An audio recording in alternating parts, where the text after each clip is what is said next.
What if I told you that the story you know about the age of dinosaurs, the one with giant reptiles ruling a terrified world while our tiny mammal ancestors cowered in the shadows, is wrong? What if I told you we have fossil proof of a mammal, not just eating a dinosaur, but actively hunting and killing one much larger than itself? Prepare to have your view of the ancient world turned completely upside down. For decades, the popular image of Mesozoic mammals has been that of small, shrew-like creatures, living nocturnal lives, scurrying underfoot and trying desperately to avoid being stepped on or eaten by the reptilian titans that dominated the planet. They were seen as the underdogs, biding their time for 150 million years until an asteroid finally cleared the stage. But a fossil from the 125 million-year-old rock beds of China has thrown a spectacular wrench into that narrative. The animal in question is called Repenomamus giganticus. And gigantic it was, for a mammal of its time. Imagine a creature about the size of a modern badger or a wolverine, a furry, ferocious beast over 3 feet long. We already had a hint that Repenomamus had a taste for dinosaur, thanks to a previous fossil that contained the bones of a baby Psittacosaurus, a small beaked dinosaur, preserved in its stomach. But that could have been scavenging. It didn't prove our mammal ancestor was a hunter. This new fossil, however, is something else entirely. It's a snapshot, a frozen moment of life or death combat. The fossil preserves a Repenomamus about 1.5 feet long, locked in an eternal struggle with a 4-foot-long Psittacosaurus. The two are entangled in a way that leaves no doubt about what was happening. This was no chance encounter over a carcass. The mammal is perched on top of the dinosaur, its teeth sunk deep into the dinosaur's ribcage, actively biting and tearing. The dinosaur, a juvenile but still significantly larger and heavier than its attacker, isn't going down without a fight. In a last act of defiance, it has the mammal's lower leg clamped in its powerful beak. It's a scene of such raw, violent action that you can almost hear the struggle. This fossil immediately brings to mind another famous paleontological duel, the fighting dinosaurs from Mongolia, which shows a velociraptor and a protoceratops locked in a mortal embrace.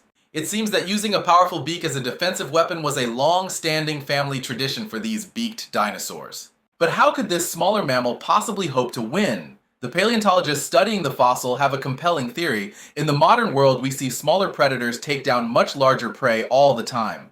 Think of a pack of hyenas or wild dogs in Africa. They don't deliver a single clean killing bite. They attack relentlessly, tearing and biting, causing the larger animal to go into a state of shock from blood loss and trauma. The prey is often still alive, but its body has effectively shut down, unable to fight back as the predators begin to eat. It's a brutal strategy, but a highly effective one.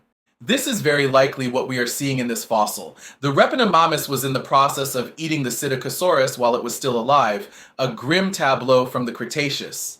The only thing that saved the dinosaur from that horrific fate was a sudden, catastrophic event. A nearby volcano erupted, sending a lahar, a fast-moving, cement-like mudflow, sweeping through the landscape. It instantly entombed both hunter and prey, preserving their final desperate moments for 125 million years. This single fossil shatters the myth of the meek, cowering mammal. It tells us that in the world of the dinosaurs, at least one of our ancient cousins was a straight-up dragon slayer. From the age of dinosaurs, let's fast forward about 85 million years to a very different world, the Eocene epoch. Around 39 million years ago, the dinosaurs are long gone, and mammals are now exploring new and incredible evolutionary paths, including taking to the seas. This brings us to a discovery that has been making headlines all over the world, a creature that could dethrone the blue whale as the heaviest animal to have ever lived. Meet Procetus colossus, the colossal whale from Peru. For as long as any of us can remember, the blue whale has been the undisputed champion of size, tipping the scales at up to 200 tons. But the weight estimates for Procetus are simply staggering. Paleontologists have calculated its mass to be somewhere between 85 and 340 tons. That upper limit is almost double the weight of a large blue whale. It's a number so huge it's hard to even comprehend. But here's the paradox. The fossil remains of Procetus, which include 13 massive vertebrae, 4 ribs, and part of its pelvis, suggest a body length of only about 55 to 65 feet. A blue whale can easily reach 100 feet, so how can a shorter animal be so much heavier? The secret lies in its bones. The skeleton of Procetus is unlike anything we've ever seen. Its bones exhibit two extreme traits. The first is pachyostosis, which means the bones are incredibly thickened and swollen. Its vertebrae are expanded to a mind-boggling 450% of their normal volume. The second is osteosclerosis, where the internal structure of the bone becomes extremely dense with all the tiny marrow cavities filled in with solid bone. These features are almost unheard of in modern whales, but they are common in one group of marine mammals, the sirenians, like manatees and dugongs. They use their heavy skeletons as ballast, like a diver's weight belt, to help them stay neutrally buoyant and control their position in the water without expending much energy. Perocetus took this to an insane extreme. Its skeleton alone is estimated to have weighed between 5.3 and 7.6 tons, which is 2 to 3 times heavier than the entire skeleton of a 100-foot blue whale.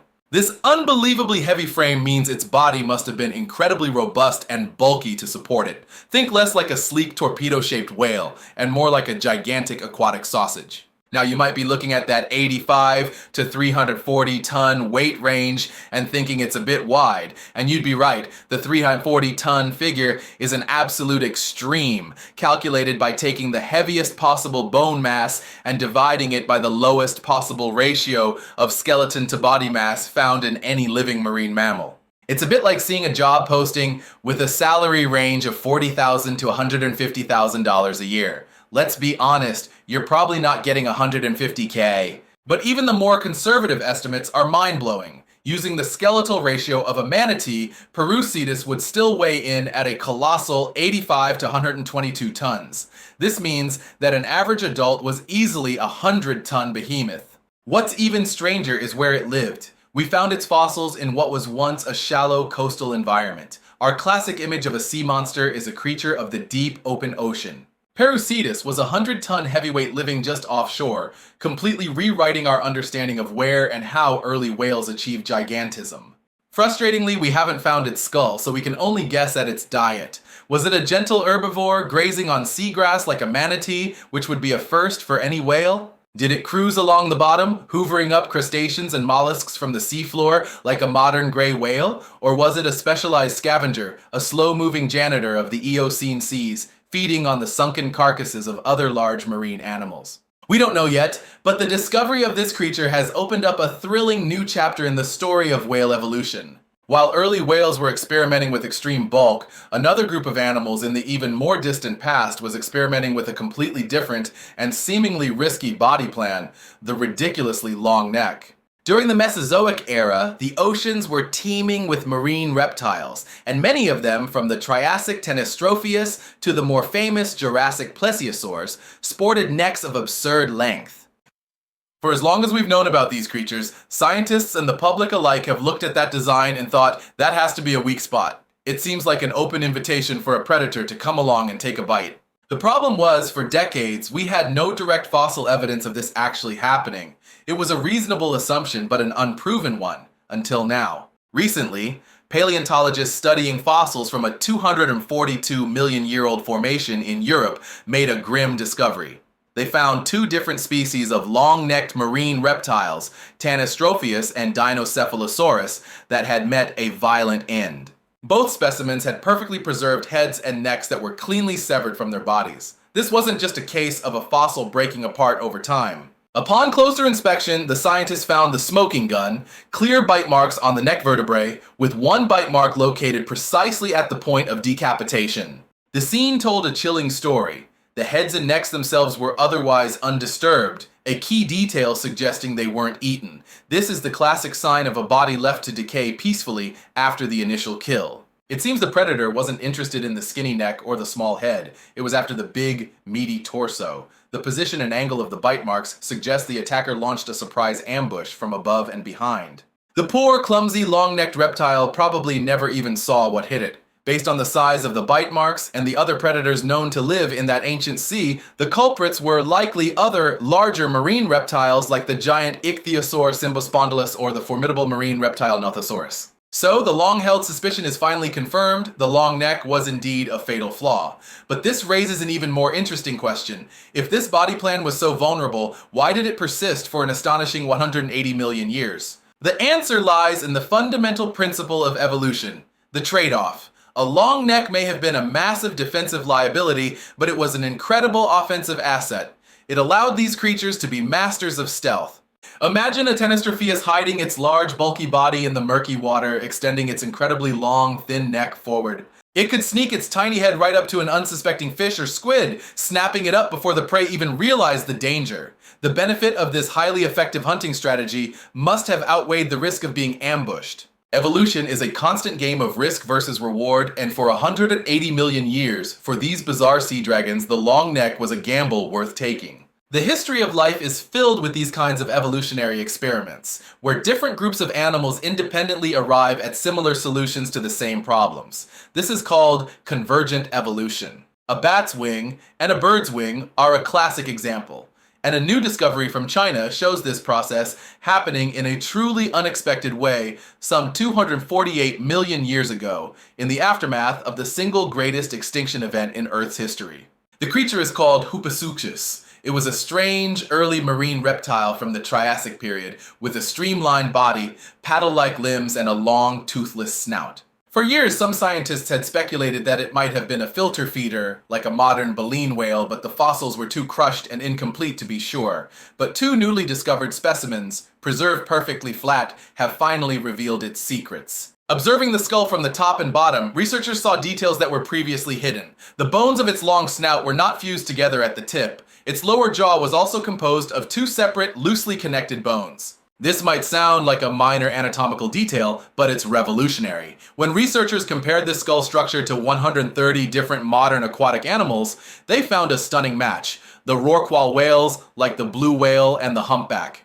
These whales have a similarly unfused jaw structure, which allows them to expand their mouths to an enormous size to gulp huge volumes of water and krill.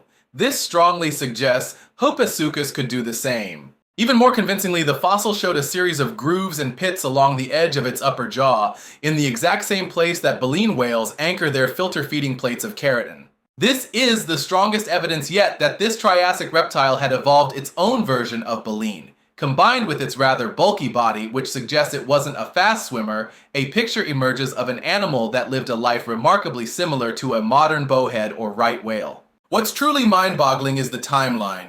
After the asteroid killed the dinosaurs, it took mammals about 30 million years to evolve the first filter-feeding baleen whales. After the Permian-Triassic Great Dying, an extinction that wiped out over 90% of all life, reptiles managed to evolve this complex feeding strategy in just 5 million years. It was a brilliant but tragically short-lived evolutionary experiment. The chaotic and unstable world of the early Triassic was not kind, and the entire group of these incredible reptiles vanished from the fossil record after only about 1 million years.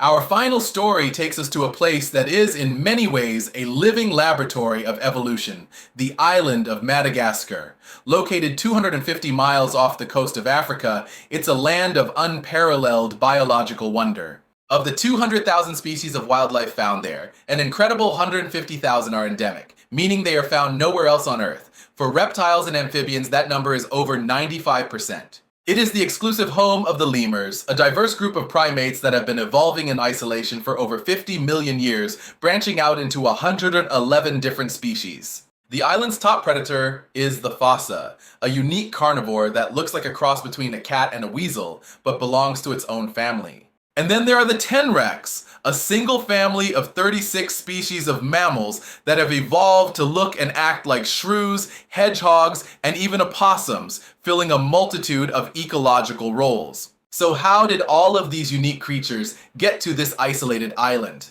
For years, there were 3 main theories. The first was that they were ancient residents, whose ancestors were on the landmass when it broke away from the supercontinent Gondwana. The second was that a land bridge once connected Madagascar to Africa, allowing animals to simply walk across.